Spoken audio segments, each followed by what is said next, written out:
Ya la mayoría de los versículos los estudiamos en el versículo 41 del capítulo 11. Nos detuvimos simplemente a estudiar el ataque. El último, y no es el último ataque contra la palabra de Dios, contra la iglesia. Les voy a mostrar los dos ataques, versículo 41 y versículo 44. Dice así: entrará en la tierra gloriosa y muchas provincias caerán, o muchos caerán, la palabra provincia es añadida, mas estas escaparán de su mano, Edom, Moab y la mayoría de los hijos de Amón. Estudiamos acerca de Edom, Moab y los hijos de Amón, son aquellos que son nuestros parientes espirituales que están todavía en Babilonia. Ellos escapan. ¿Por qué ellos escapan? Porque ellos son nuestros parientes, porque ellos son hijos de Dios. ¿Por qué son hijos de Dios? Porque ellos aman las sagradas escrituras y hacen la voluntad del Padre a pesar de que tienen poquita luz. Estudiamos acerca de eso la semana pasada, ¿cierto? Entonces, ellos son nuestros parientes espirituales, hijos de Dios que aún dentro de Babilonia, y nuestra labor es llamarlos que salgan de Babilonia. Y ellos, hermanos, no han pasado por el ataque. Ellos han sido fieles a Dios. Hay muchos que son más fieles que nosotros, hermanos, que tienen una vida espiritual más profunda que nosotros, que conocen a Cristo más profundamente que nosotros. No saben las verdades para hoy, pero en la luz que tienen, ellos caminan mucho más fieles que nosotros. Nos Amén. dan ejemplos, son hijos de Dios, son parientes nuestros. Y luego dice, entonces el versículo 41 es el ataque sigiloso, no es un ataque violento, es un ataque de penetración que se infiltra dentro del pueblo de Dios, elementos que van a llevar al pueblo de Dios a la apostasía. Y eso es lo que hemos visto. Pero el versículo 44 nos trae ahora otro tipo de ataque, que es el último ataque. El versículo 44 dice, pero noticias del oriente y del norte lo atemorizarán. ¿A quién lo atemorizan? Al rey del norte. ¿Por qué lo atemorizan? Porque son noticias, ya lo vimos, este es el gran reavivamiento. Lo aterran, lo demoralizan. ¿Por qué? Porque esto es lo que Satanás teme. La pesadilla más grande para Satanás es que el pueblo adventista sea reavivado, que la lluvia tardía se derrame, que el pueblo de Dios sea sellado. Hermanos, cuando esto ocurre, Satanás sabe que sus días están contados y que el fin de todas las cosas ha llegado. Entonces, Satanás ha tratado de detener esto con todo su poder. Por eso que nos atacó en el versículo 41, para que el pueblo de Dios nos encuentre preparado. Y cuando vienen los últimos momentos, el pueblo de Dios va a ser sorprendido y va a ser muy fácil para Satanás unirlos a sus filas y él va así creer tener a todo el mundo bajo sí y el mundo le pertenece a él. Pero no va a ser así. Cuando él cree que lo tiene todo, cuando el rey del norte cree que lo tiene todo, noticias del norte y del este lo hacen desmayar. ¿Cuáles son las noticias? Es el gran reavivamiento, la lluvia tardía. Entonces, la reacción a esto es ahora un ataque violento. Dice, y saldrá con gran ira para destruir y matar a muchos. ¿Quiénes son los muchos? Son el pueblo de Dios, los que han sido reavivados. Son multitudes, hermanos. Porque en este movimiento de reavivamiento, hermanos míos, no tan solo viene el reavivamiento sobre la iglesia, viene el reavivamiento al mundo. Yo derramaré mi espíritu sobre toda carne, dice el Señor en Joel capítulo 2.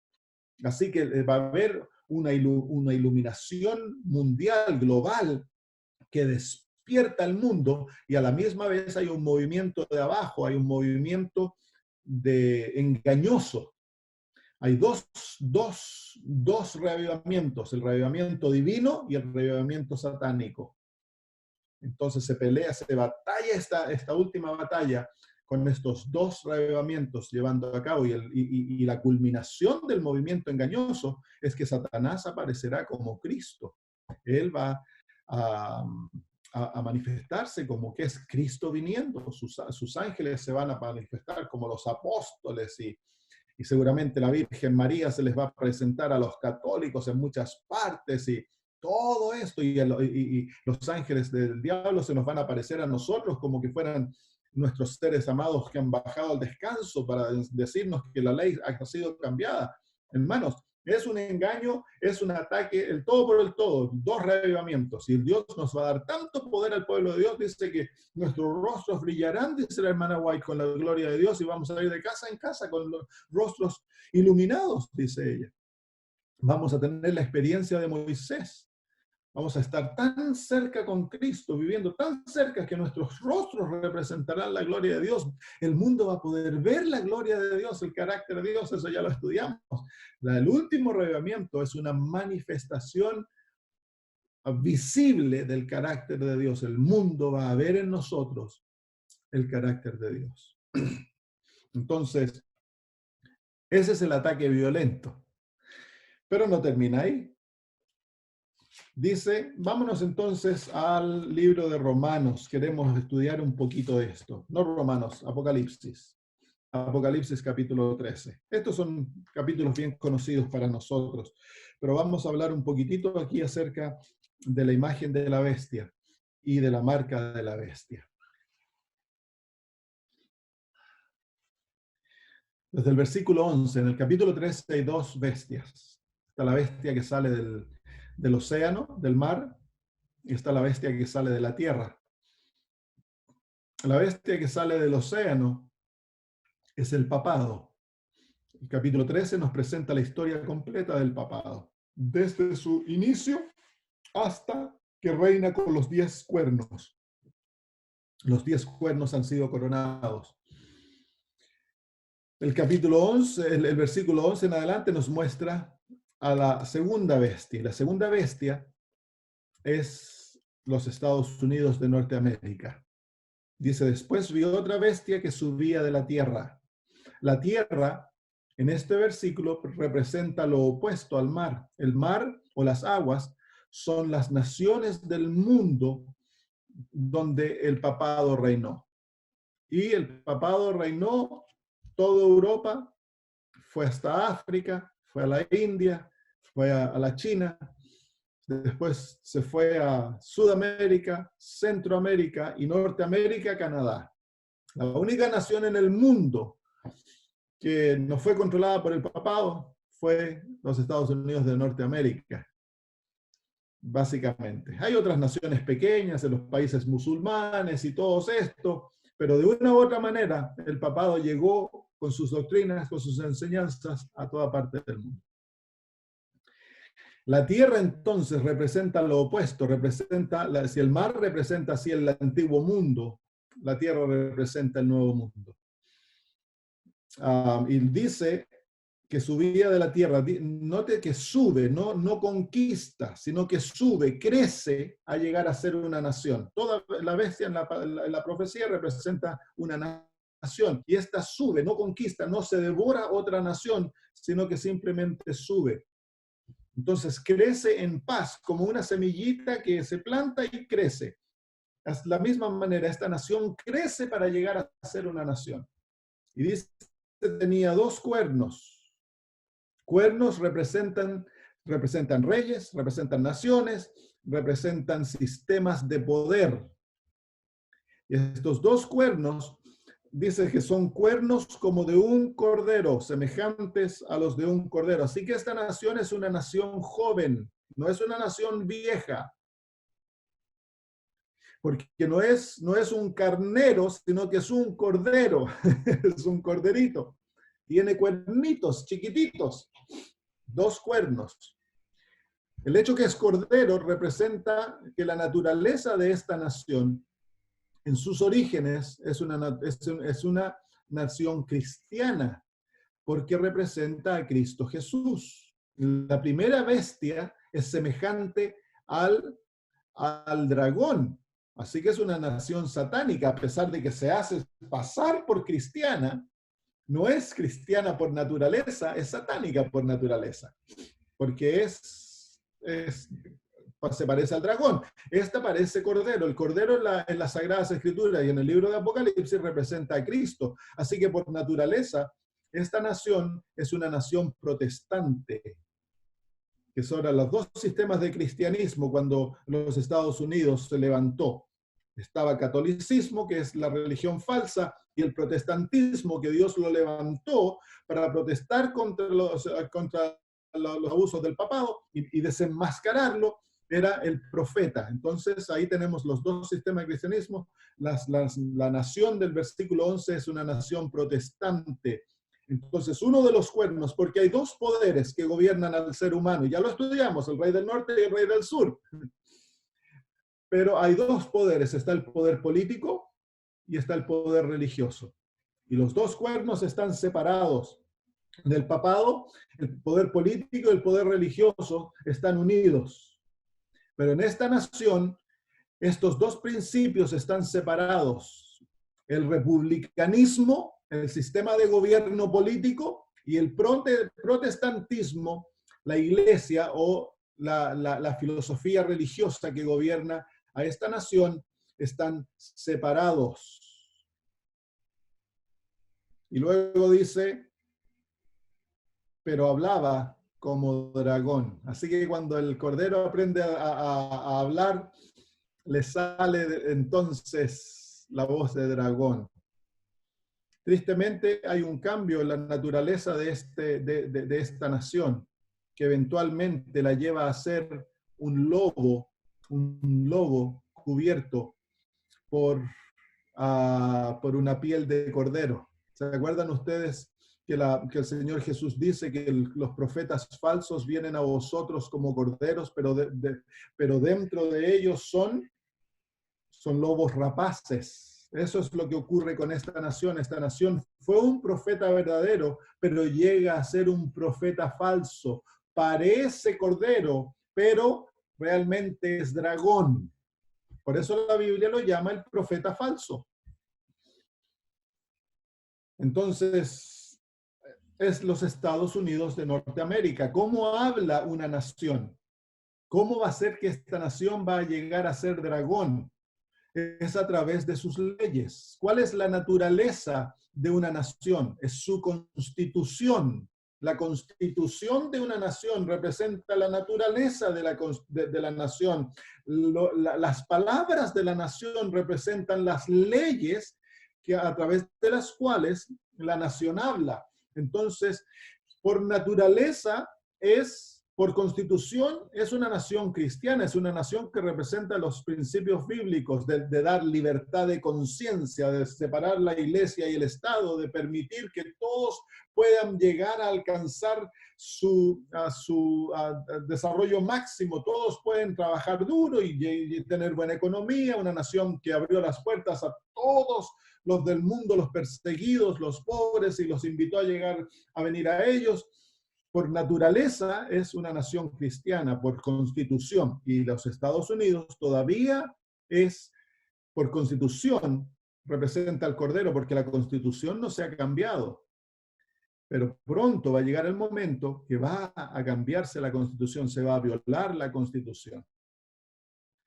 Pero las leyes que hablan eventualmente van a mostrar que esta nación ha dejado de ser Cordero y ha llegado a ser dragón.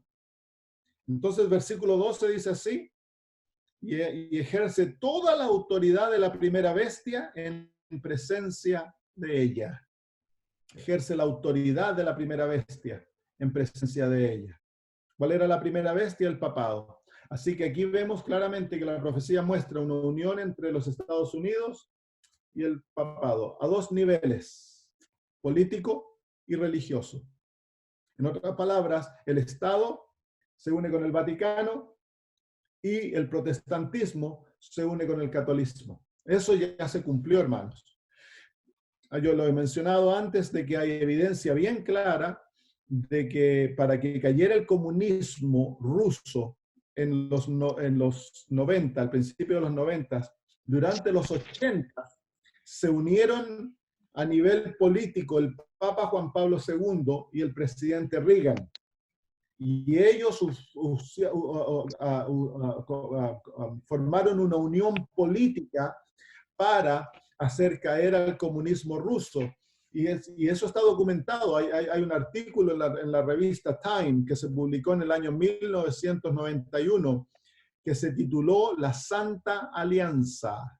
Y la revista entera documenta cómo se unieron a Estados Unidos y el papado políticamente para destruir el comunismo.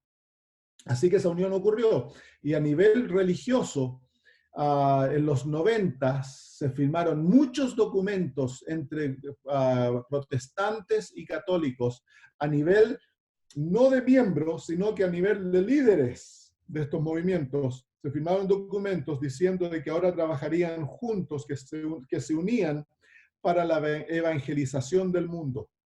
Así que eso ya ocurrió también, la unión ya ha ocurrido, esa unión está formada. Y lo que preparó eso, vamos a verlo en un ratito, es lo que viene en el versículo 13, dice, y ejerce toda autoridad de la primera bestia. ¿Cómo fue la autoridad de la primera bestia? Vengan al capítulo 13 y el versículo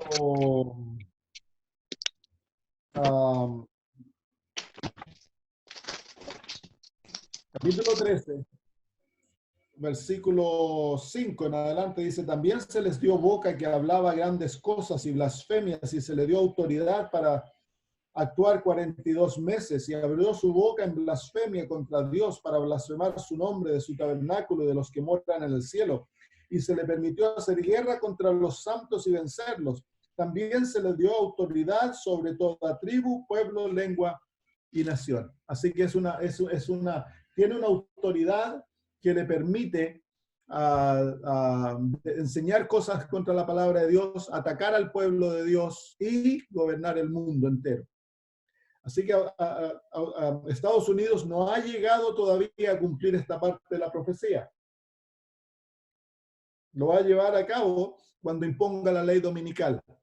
Es por eso que yo digo, hermanos, que Estados Unidos, claramente la palabra de Dios enseña que el último poder que gobierna el mundo, antes que suba el último sistema, es los Estados Unidos de Norteamérica. Es el rey número 7 en las 7 cabezas. Y dice que gobierna por un corto periodo de tiempo. Entonces, cuando los Estados Unidos, hermanos míos, es el que va a llevar al mundo entero a que imponga la señal de adoración al papado. Es el que causa que el mundo entero adore al papado a través de la imposición de la ley dominical, porque la ley dominical, el domingo, es la marca de la autoridad del papado, es la marca de que ellos se creen que tienen más poder de Dios y que están sobre las sagradas escrituras, sobre la ley de Dios, y que tienen el poder para cambiar la ley de Dios, porque ellos creen que son Dios en la tierra. Entonces el domingo juega una labor muy importante en los últimos días y va a ser impuesto por los Estados Unidos de Norteamérica. Esa es la última labor que hace los Estados Unidos. Antes, dice la hermana de White, que la apostasía nacional, refiriéndose a la imposición de la marca de la bestia, va a traer... ¿cuál es la palabra que ella usa? Lo estoy pensando en inglés. Estrago nacional.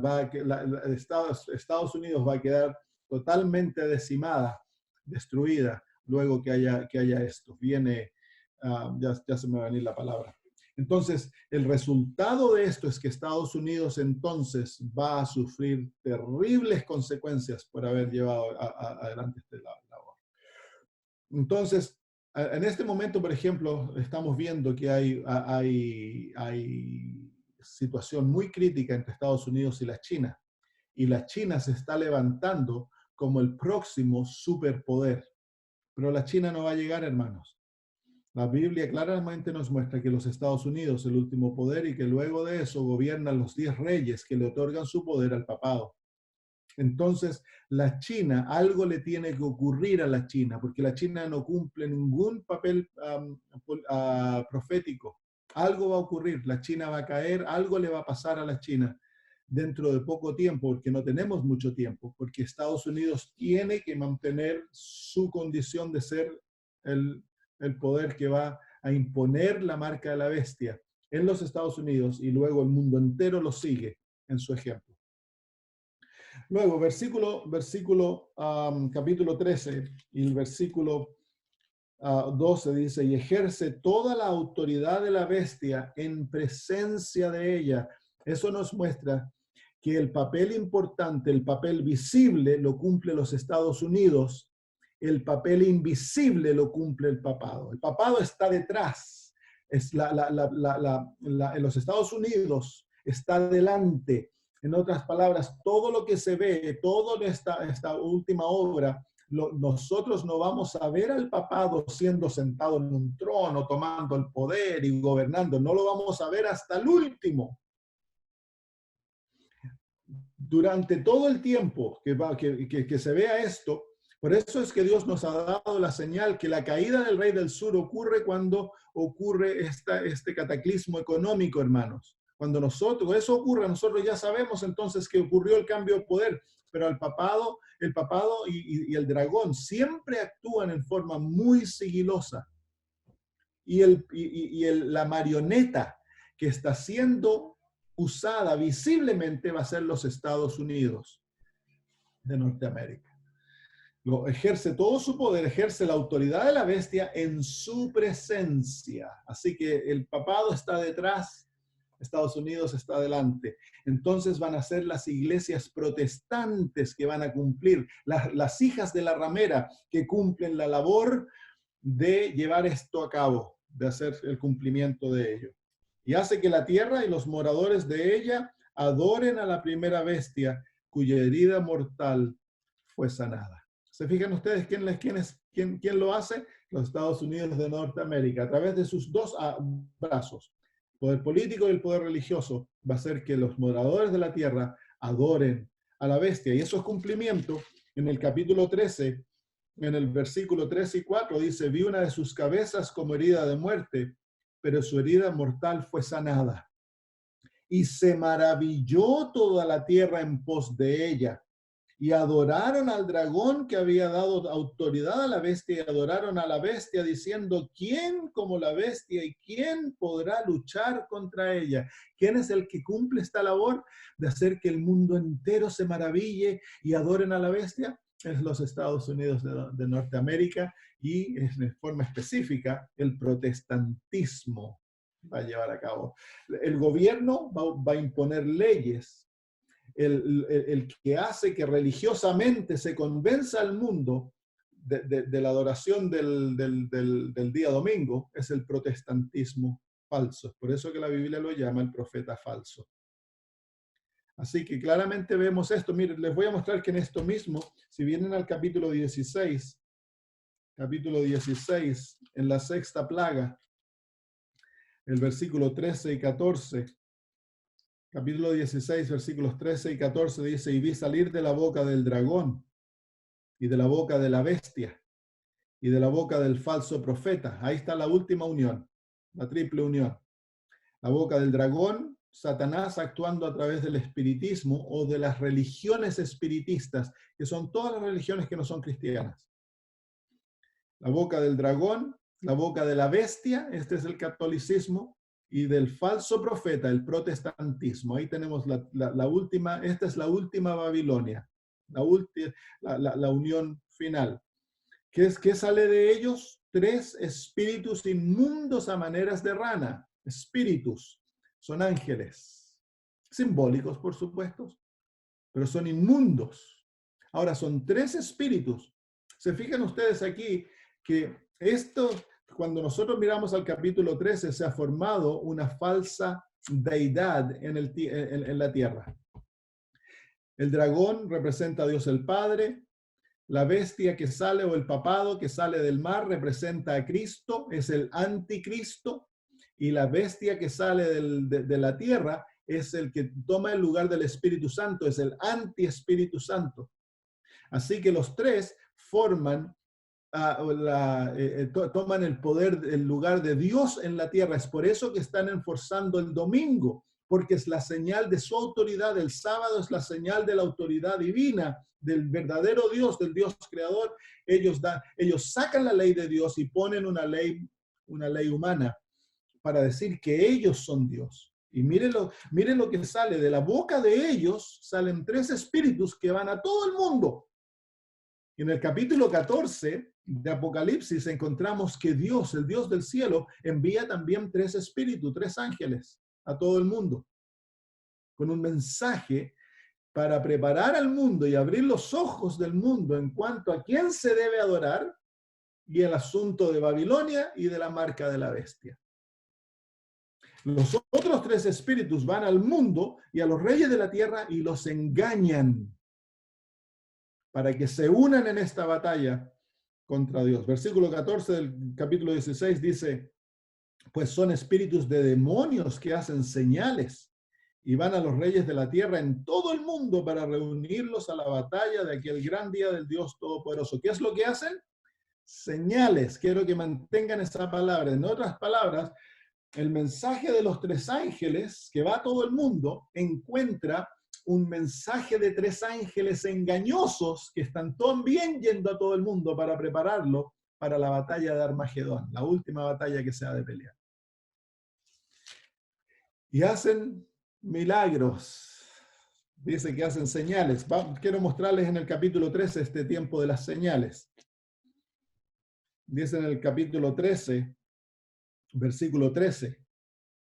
Capítulo 13, versículo 13 dice, también hace grandes señales. ¿Quién es el que hace las grandes señales?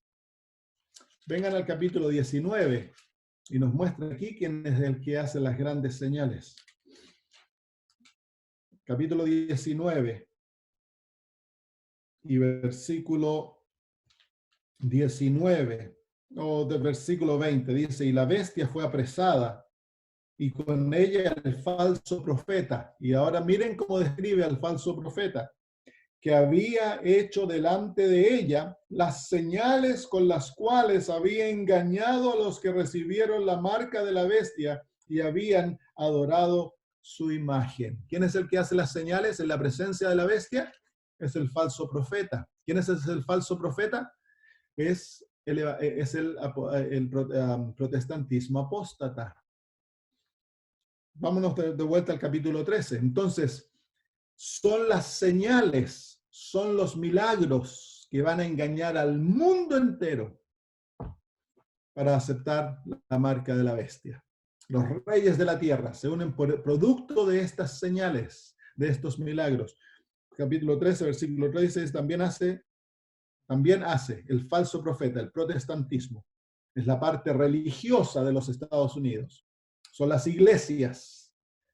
Grandes señales, de tal manera que aún hace descender fuego del cielo a la tierra delante de los hombres.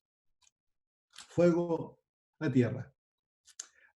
Un movimiento religioso basado en milagros y el fuego en las Sagradas Escrituras representa el Espíritu Santo.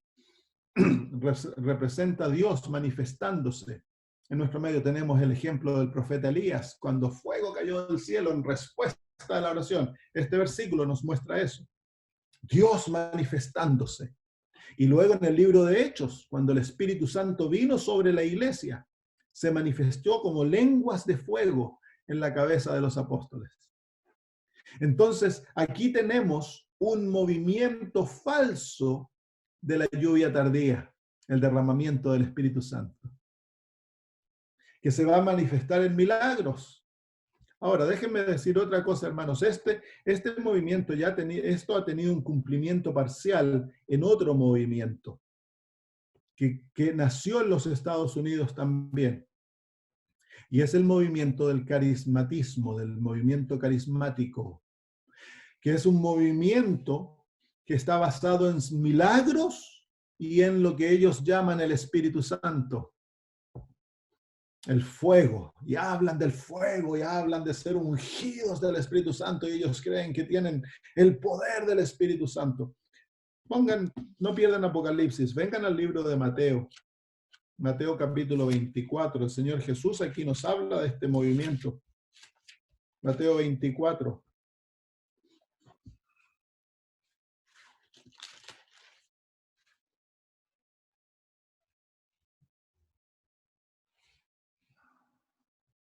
Versículo 4, respondiendo Jesús les dijo, mirad que nadie os engañe, porque vendrán muchos o multitudes en mi nombre diciendo, yo soy el Cristo, y a muchos engañarán. Ahora, tú y yo nunca hemos visto muchos Cristos. Esto dice, multitudes vendrán diciendo, yo soy el Cristo. Vienen en el nombre de Jesús. En otras palabras, son cristianos, se hacen pasar por cristianos. Ellos se llaman cristianos, pero toman el lugar de Cristo. ¿Cómo toman el lugar de Cristo? Porque yo he sido adventista por 50 años y yo no he visto multitudes de personas llamándose Cristo. He visto algunos, 2 o 3, y por casos loquitos. Pero aquí muestra un movimiento. Ahora, si nosotros interpretamos el nombre Cristo quiere decir ungido. Ese es el significado del nombre Mesías, porque realmente el nombre Cristo viene del hebreo Mesías. Fue traducido al griego que es Cristo, que quiere decir ungido. Ahora, leámoslo de esa manera. ¿Cómo fue Jesús ungido para comenzar su ministerio del Mesías? Fue ungido por el Espíritu Santo cuando fue el bautizado. En el libro de Hechos así nos dice que él fue ungido por el Espíritu Santo. Así que miren lo que dice aquí, dice, porque vendrán multitudes cristianos en mi nombre, diciendo, yo soy el ungido por el Espíritu Santo, y a muchos engañarán. ¿Quiénes son estos? Son el movimiento carismático.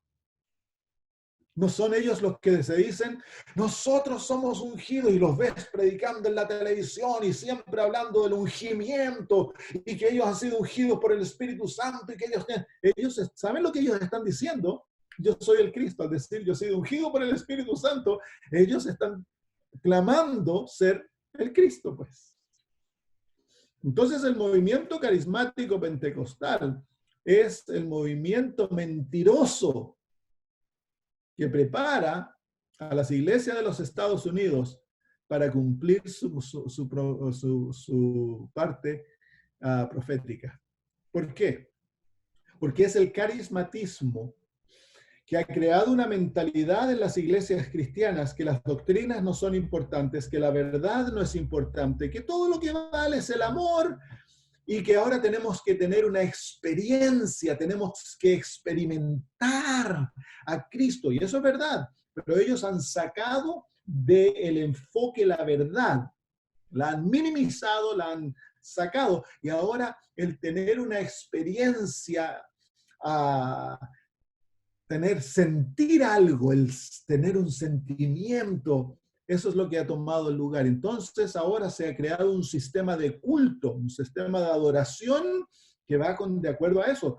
En muchas iglesias se predican sermones cortitos y los sermones no tienen que ofender, los sermones tienen que ser suavecitos, y a lo que se le da énfasis es al sistema de culto, el cantar, y en el canto se manipulan los sentimientos y la gente cree que tienen el Espíritu Santo. Oh, es tan maravilloso, tan lindo, y ya. Y eso entonces preparó el terreno, formó un terreno fértil para el ecumenismo.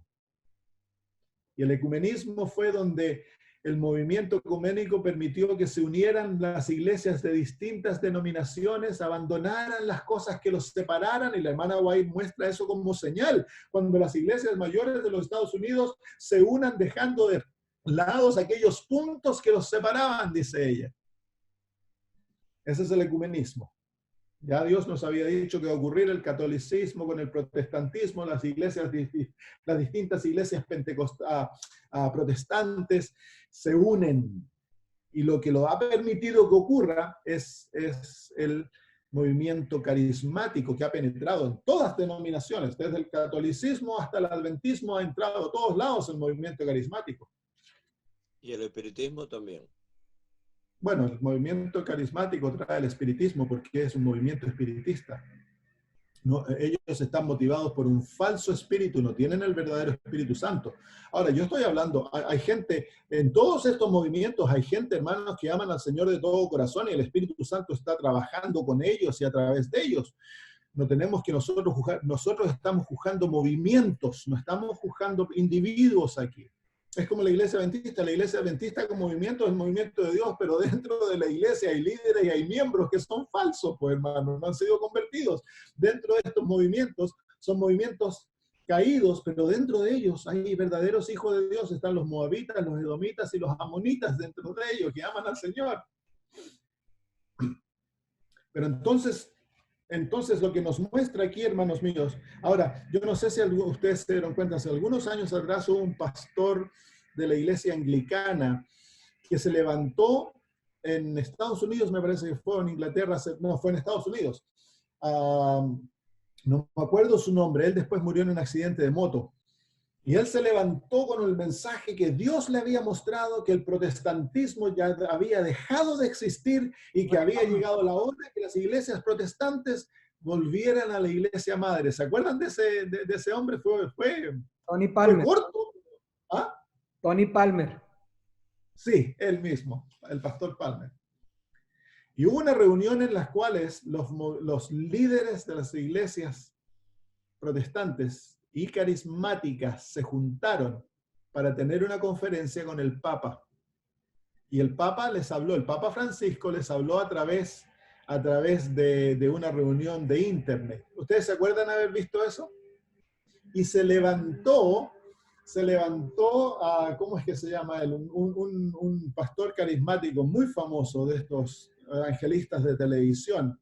Al final de la reunión se levantó y él oró en lenguas por el Papa y lo bendijo. ¿Se acuerdan? Sí. Lo bendijo y que ahora la unión ya estaba, la división estaba deshecha y después se fueron y tuvieron una reunión personal con el Papa. El carismatismo, pues ese es el fuego que cae del cielo.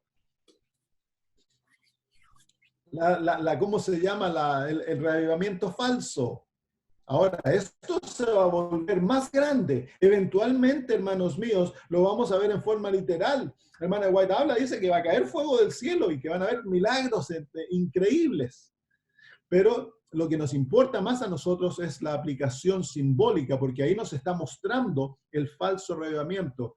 Y una parte crucial es jugada por el movimiento carismático. Y hermanos míos, nosotros lo vimos en forma literal cuando los líderes carismáticos bendijeron al Papa y lo declararon un hombre de Dios. La Biblia lo llama el hijo de pecado, el hombre de pecado, el misterio de iniquidad, la apostasía. Y estos líderes lo declaran como un gran hombre de Dios y lo bendicen. Entonces ustedes juegan de que están siendo guiados por el mismo espíritu.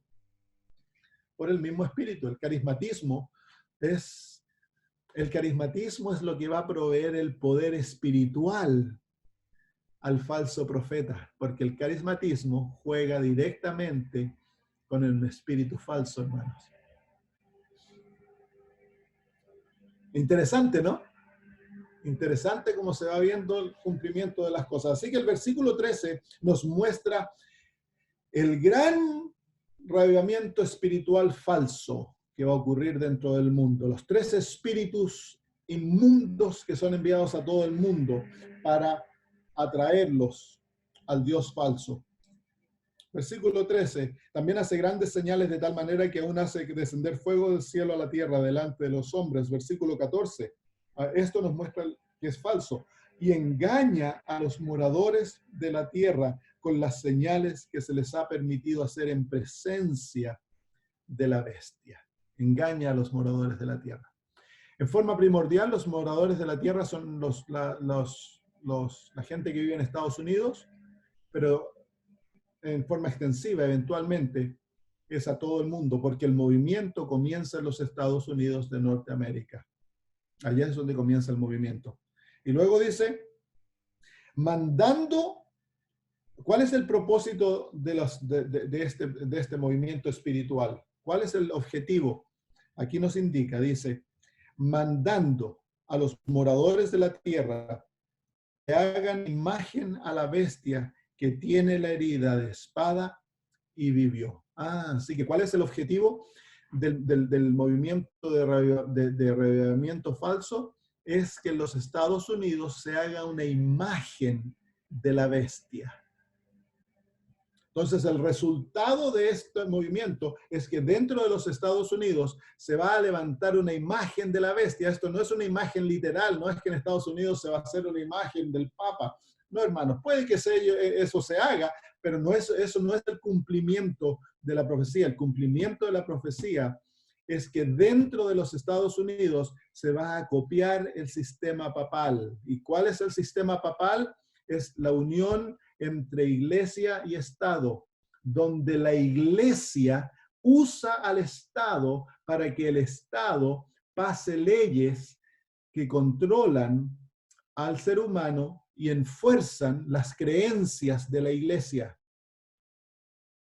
Entonces, hermanos míos, dentro de los Estados Unidos se va a crear el sistema en el cual se va a violar la Constitución y las iglesias protestantes van a tomar control del gobierno y van a usar el gobierno para hablar. ¿Cómo habla una nación? Habla a través de las leyes.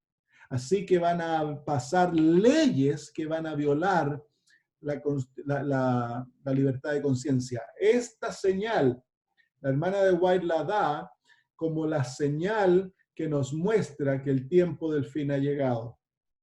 Cuando veamos las iglesias protestantes, las iglesias principales de los Estados Unidos, uniéndose con el gobierno y usando el gobierno para pasar leyes de carácter religioso, entonces sabemos que la imagen de la bestia se ha formado. Y la imagen de la bestia, tarde o temprano, va a pasar una ley dominical. No va a ser de un día para el otro, pero va a ser rápidamente, porque, hermanos míos, las iglesias principales de los Estados Unidos han buscado por muchos años ya que se vuelva a enforzar el domingo.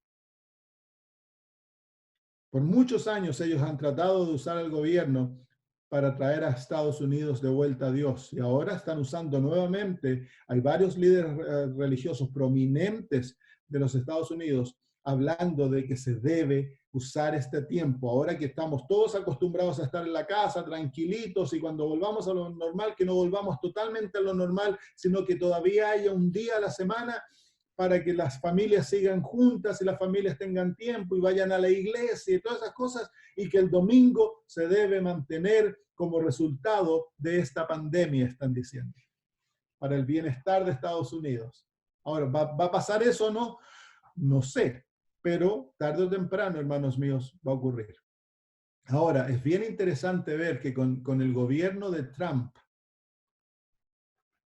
se rodeó de líderes religiosos.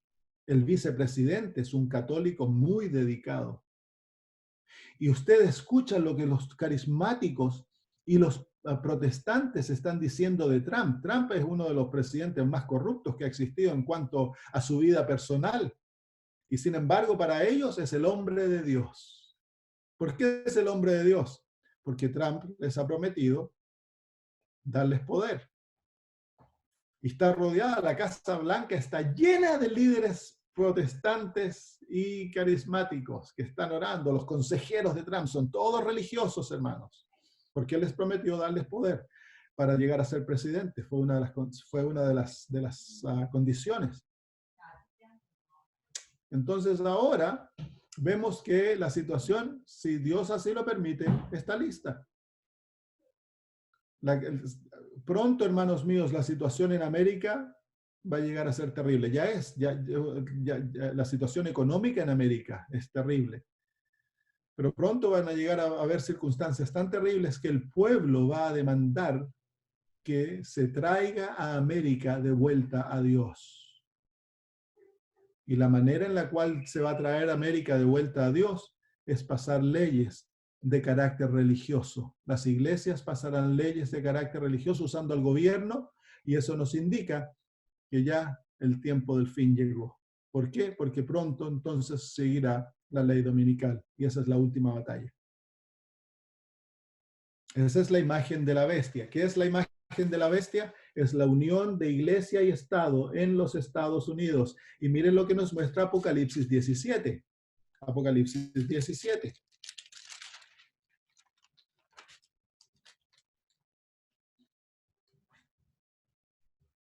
¿Qué hora es?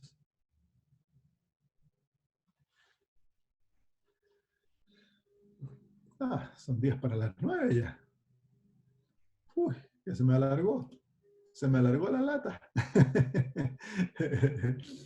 Entonces el Apocalipsis 17 dice, miren el simbolismo que se usa aquí. Dice, vi entonces una de las 7 ángeles que tenía las 7 copas y habló conmigo diciendo, ven acá y te mostraré la sentencia con la gran ramera, contra la gran ramera, la que está sentada sobre muchas aguas, con la cual han fornicado los reyes de la tierra, y los moradores de la tierra se han embriagado con el vino de su fornicación. Y me llevó en el espíritu al desierto. ¿A dónde? ¿A dónde va? Al desierto. ¿Cuál es la mujer del desierto? Y vi una mujer sentada sobre una bestia escarlata llena de nombres de blasfemia, que tenía 7 cabezas y 10 cuernos. ¿Cuál es la mujer del desierto en la Biblia? No en la Biblia, en el libro de Apocalipsis. Es el protestantismo. Apocalipsis capítulo 12. Lo interesante es de que esta mujer, en el libro de capítulo 17, se la presenta en el desierto, pero se sienta en 7 montes. Así que estamos viendo 2 distintos sistemas aquí que se han unido.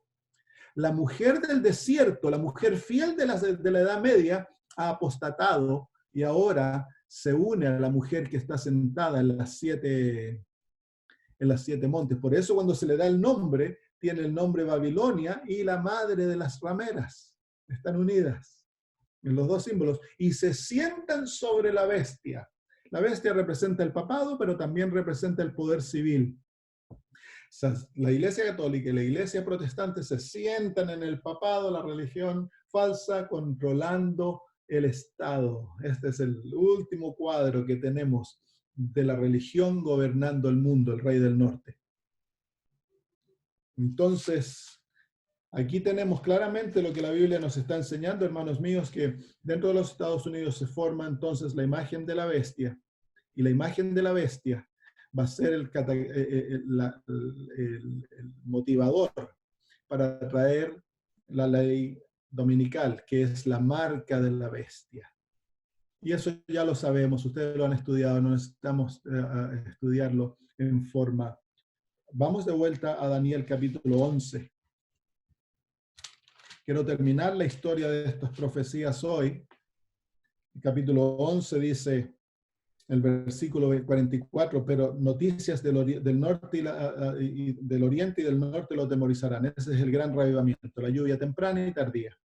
Y saldrá con gran ira para destruir y matar a muchos. Entonces ahí esa es la formación de la ley, de la imagen de la bestia y la imposición de la ley dominical y como resultado la persecución, la gran persecución que viene contra el pueblo de Dios. Y es grande, hermanos. Dice la hermana White que no hay palabras para describir lo que el pueblo de Dios va a pasar en aquellos días. La persecución es el tiempo de angustia más grande que alguna vez el pueblo de Dios haya vivido. Comienza antes del cierre de la gracia y culmina después del cierre de la gracia en el tiempo de angustia de Jacob.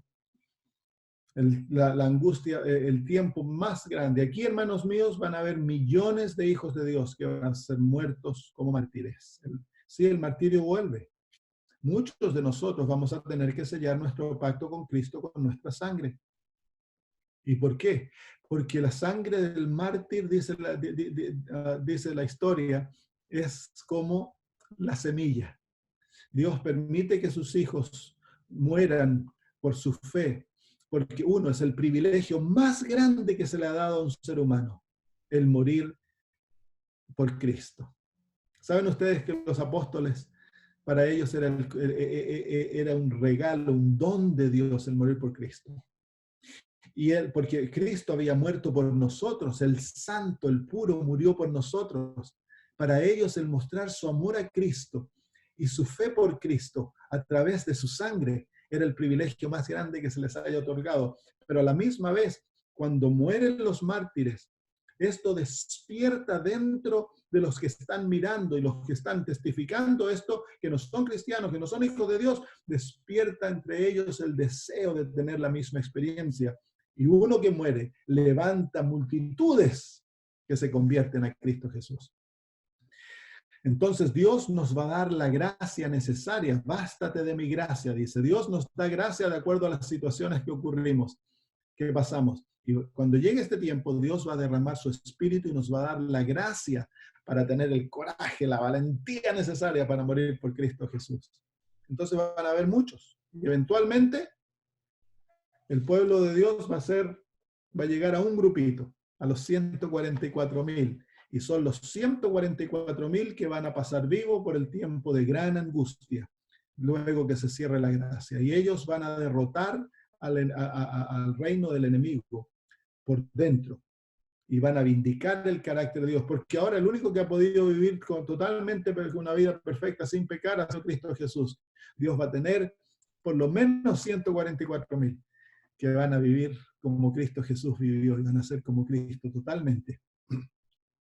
Entonces dice ahí el versículo 44, saldrá con gran ira para destruir y matar a muchos. Versículo 45, y plantará las tiendas de su palacio entre los mares y el monte glorioso y santo. Así, ¿cuál es el monte glorioso y santo? Literalmente era el monte Sión, donde se encontraba el templo, adentro de Jerusalén.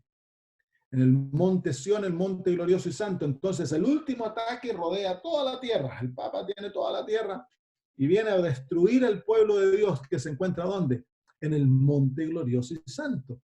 ¿Con quién se encuentran? Bueno, capítulo 12, versículo 1 dice, en aquel tiempo se levantará Miguel, el gran príncipe que está de parte de los hijos de tu pueblo, y será tiempo de angustia cual nunca fue desde que hubo gente hasta entonces, porque en aquel tiempo será libertado tu pueblo, todos los que se hayan escritos en el libro.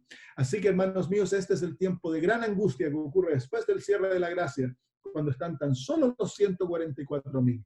Y Jesús, Miguel, se ha levantado. Ese es el punto que muestra el cierre de la gracia. Se levanta.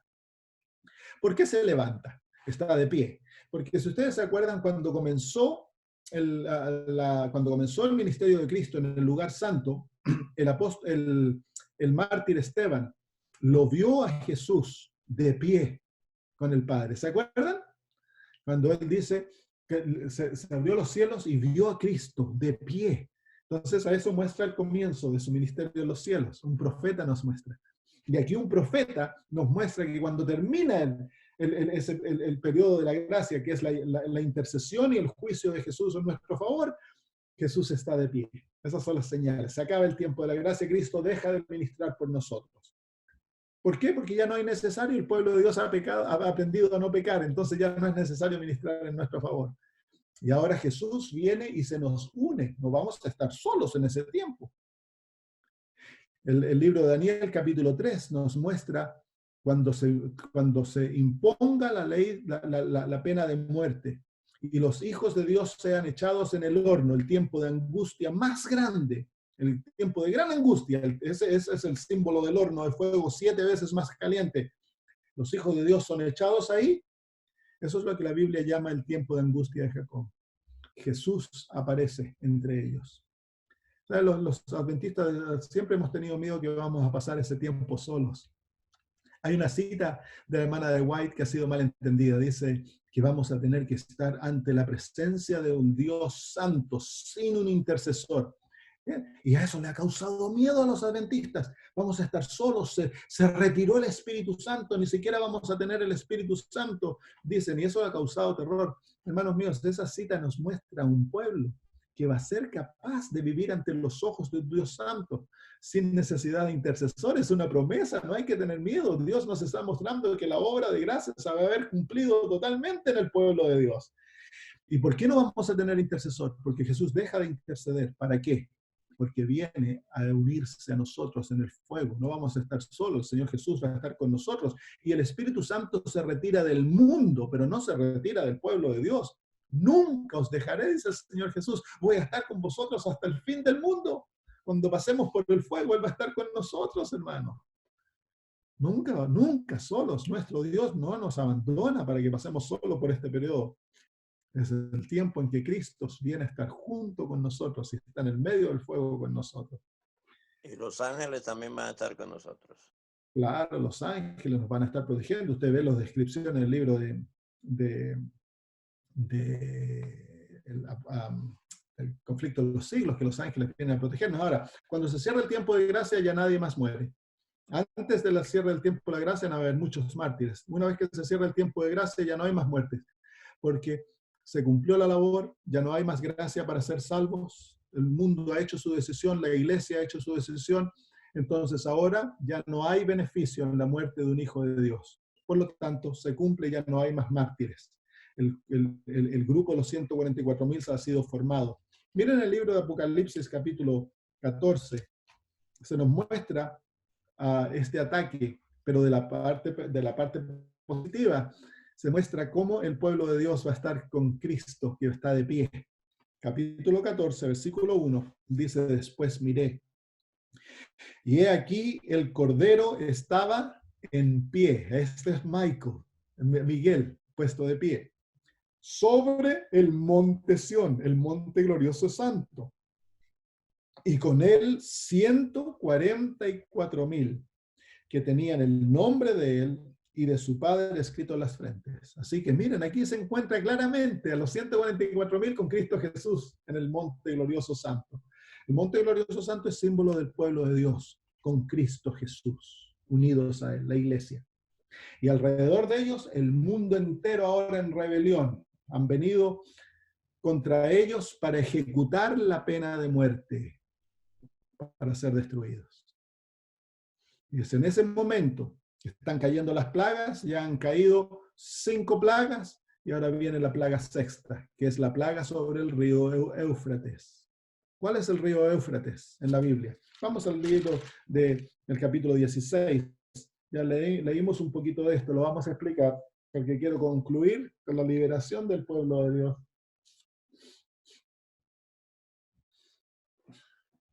¿Saben ustedes que necesitamos el coronavirus? Porque si nos viene el coronavirus, vamos a recibir corona y ya nos podemos ir al cielo.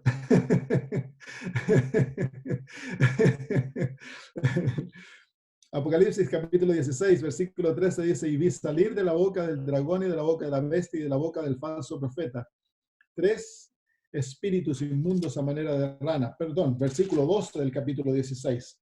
16, 12 dice: el sexto ángel derramó su copa sobre el gran río Éufrates. El gran río, este no es el Éufrates local de allá del Medio Oriente, este es un gran Éufrates, cubre todo el mundo. La palabra gran o grande en el libro de Apocalipsis siempre se refiere a universal, la grande Babilonia, universal, la gran ciudad, universal. Entonces dices el gran río Éufrates. ¿Qué es el Éufrates? Pues literalmente el Éufrates era el río, las aguas que sostenían a Babilonia. Era la base de su poder, porque cruzaba el río Éufrates a través de la ciudad de Babilonia y le proveía todo su sustento. Miren el libro de Apocalipsis, capítulo 17, versículo 17 y 18. Versículo 15, dice así: me dijo también las aguas que has visto donde la ramera se sienta. Este es el Éufrates, las aguas donde Babilonia se sienta, que son pueblos, muchedumbres, naciones y lenguas. Ahí se encuentra. Entonces el río Éufrates es simbolismo de las naciones del mundo, de los pueblos del mundo, de los reyes del mundo que han caído bajo el engaño de la ramera. Y ahora el mundo sostiene este sistema de persecución que quiere destruir al pueblo de Dios. Y el río Éufrates viene y anega a todo el mundo, cubre todo el mundo. El único lugar que no cubre es el monte glorioso santo, la Jerusalén. El pueblo es donde Dios, donde Jesús se encuentra con sus hijos. El único lugar donde Satanás no ha conquistado es a la iglesia de Cristo, a la iglesia remanente, en la imagen de los 144.000 con Cristo en el medio. Entonces todo el mundo viene como un río que se va negando y para destruirlos. ¿Se acuerda durante la Edad Media qué fue lo que echó la serpiente tras la mujer? aguas, como un río, dice la Biblia. Lo mismo ocurre en el tiempo del fin, pero ahora es universal.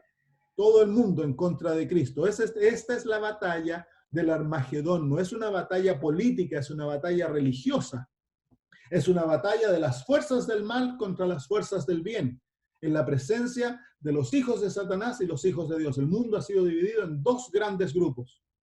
Y ahora queda un poquito de los hijos de Dios, los restos han bajado al descanso por un tiempo cortito, y ahora el mundo entero está listo para destruirlos. Y cae la sexta plaga. Y la sexta plaga seca el río Éufrates. ¿Qué quiere decir eso, que seca el río Éufrates? Bueno, antes que cayera Babilonia, el río Éufrates fue secado, la Babilonia literal, el río Éufrates fue secado para poder conquistarla. ¿Qué es el secamiento del río Éufrates espiritual? ¿Cómo se seca? Bueno, las naciones, los pueblos, las muchedumbres van a dejar de apoyar a la ramera. ¿Cómo es esto? Mire, este es manifestado en el capítulo 17. Capítulo 17 nos muestra, dice en el versículo 12, dice, los 10 cuernos que has visto son 10 reyes que aún no han recibido reino, pero por una hora recibirán autoridad como reyes juntamente con la bestia. Estos tienen un mismo propósito y entregarán su poder y su autoridad a la bestia. Pelearán contra el Cordero y el Cordero los vencerá. Estos son al pelear contra el Cordero, no es que están listos los tanques para tirarle a Cristo cuando vienen los cielos. ¿Cómo pelean contra el Cordero? Porque ¿dónde está el Cordero? En el monte Sión, con los 144,000. Entonces, cuando están listos para destruir a los hijos de Dios, están peleando contra el Cordero. Y dice, porque Él es Señor de señores y Rey de reyes.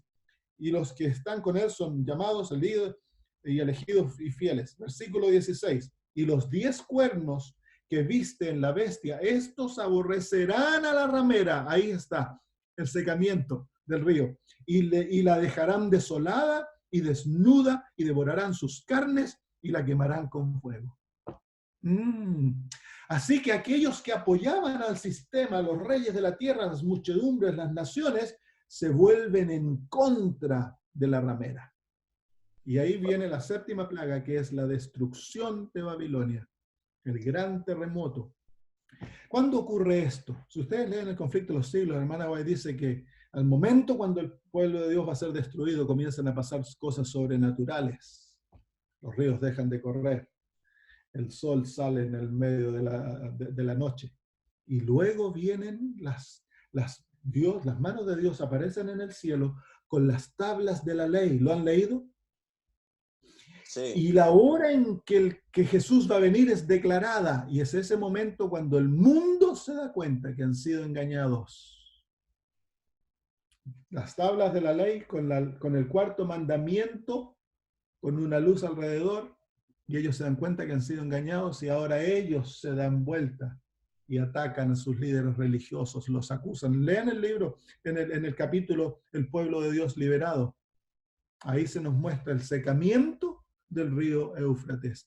El apoyo de las naciones, de las muchedumbres y de los pueblos se seca porque se dan cuenta que han sido engañados y que están perdidos para siempre. Y las armas que habían sido traídas para destruir al pueblo de Dios, ahora son usadas para destruir a los enemigos del pueblo de Dios.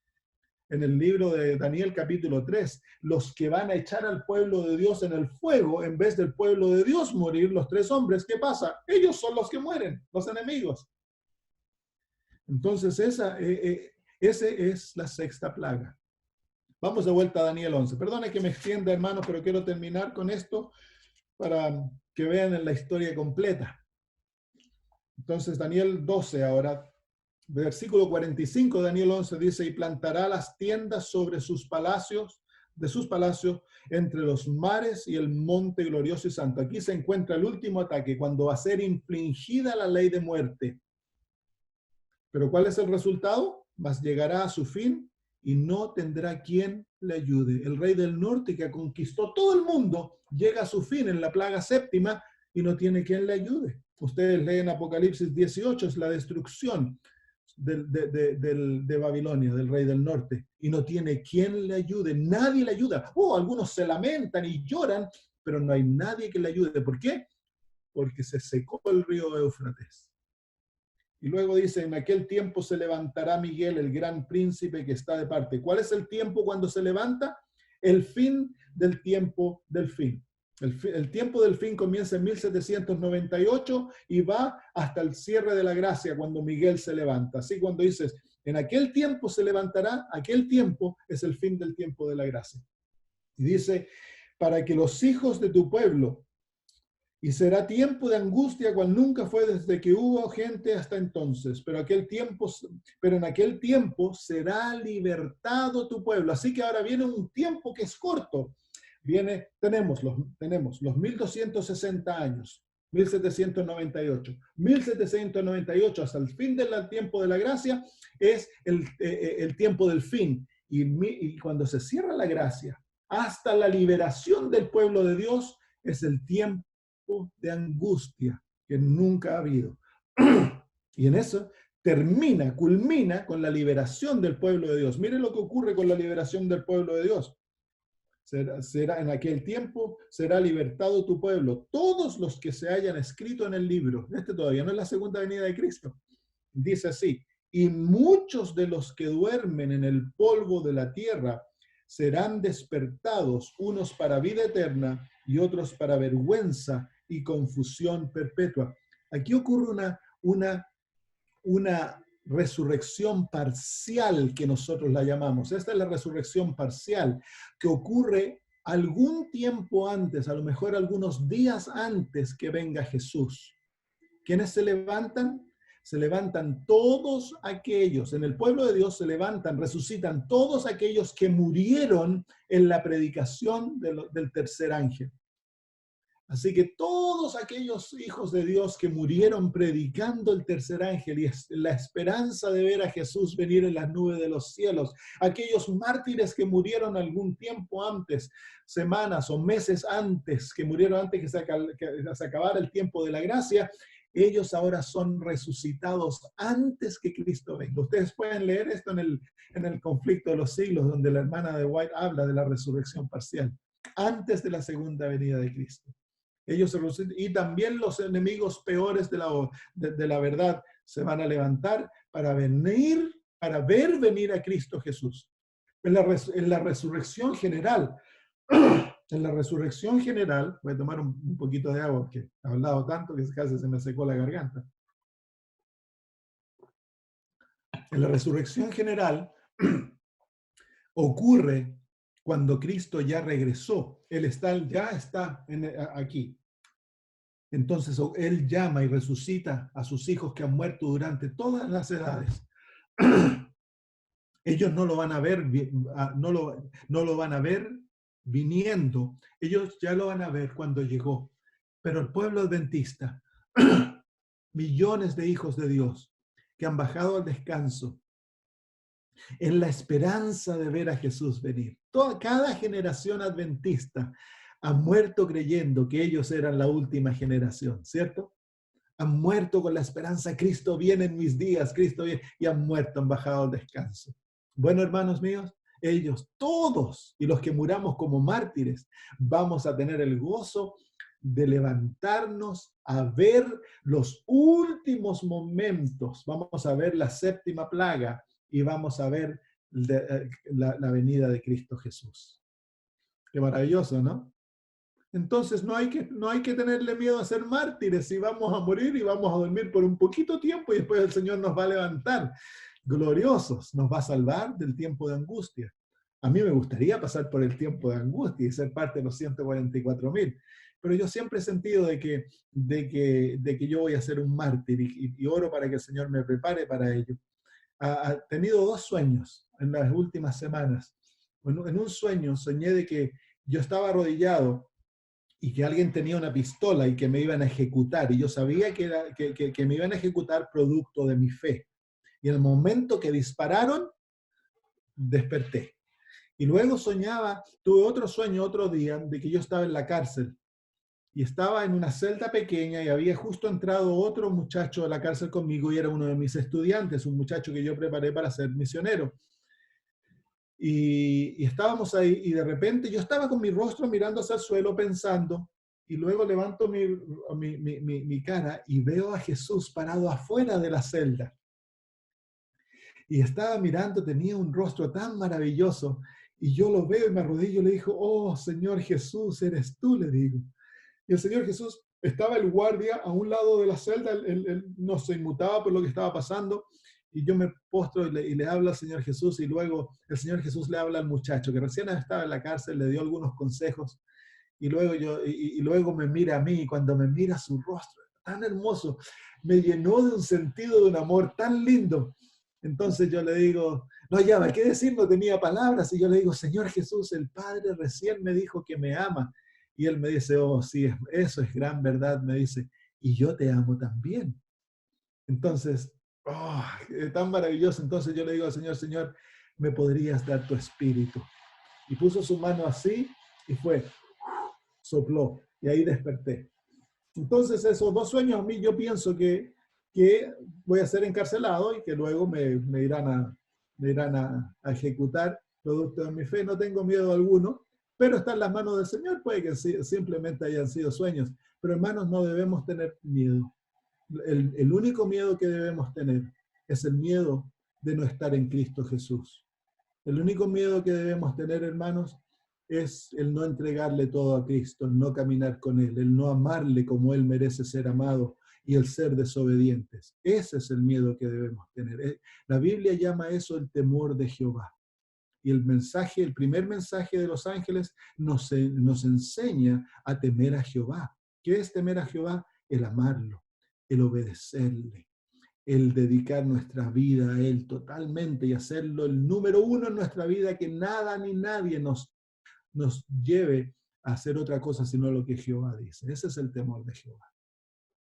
Muy bien, con eso podemos terminar, yo pienso, porque ya cubrimos hasta la liberación del pueblo de Dios. Luego ocurre la segunda venida de Cristo, que es el momento cuando nuestro Salvador va a venir y lo vamos a ver. ¿Qué esperanza, hermanos? Nosotros como pueblo tenemos tanta luz. El Señor nos ha dado tantas profecías maravillosas y entendimiento maravilloso de las profecías que ningún otro pueblo tiene. Debemos compartir esto, hermanos, pero debemos llevarlos a ellos, no tan solo tener un conocimiento cognitivo de las profecías, sino que sea un conocimiento espiritual que nos lleve a amar a Cristo y a tener el deseo de tener su justicia. Termino con un versículo. Vengan al libro de Filipenses capítulo 3. Versículo 9. Filipenses capítulo 3, 9 dice, y ser hallado en Él, no teniendo mi propia justicia, que es por la ley, sino la que es por la fe de Cristo, la justicia que es de Dios por la fe. Este debiera ser nuestro lema diario. Y desear, hermanos, que cuando nuestro nombre pase por el juicio, cuando la lluvia tardía comience a derramarse y el reavivamiento venga sobre el pueblo de Dios, es la señal que nos dice que el juicio de los vivos ha comenzado en el cielo. Tu nombre y mi nombre va a pasar ante el Rey del cielo. Y el juicio quiere ver si estamos en Cristo o no.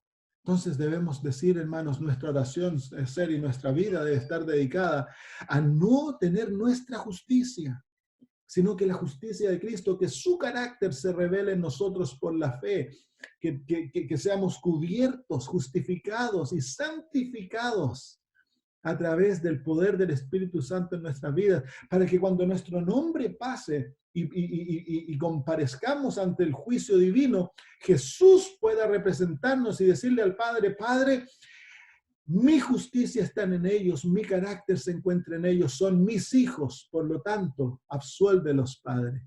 Y vamos a pasar por el juicio sin temor alguno, porque Cristo Jesús es nuestra justicia, es nuestro todo, hermanos. Ese es el sueño más grande de nuestra vida, el ser encontrados en Cristo Jesús.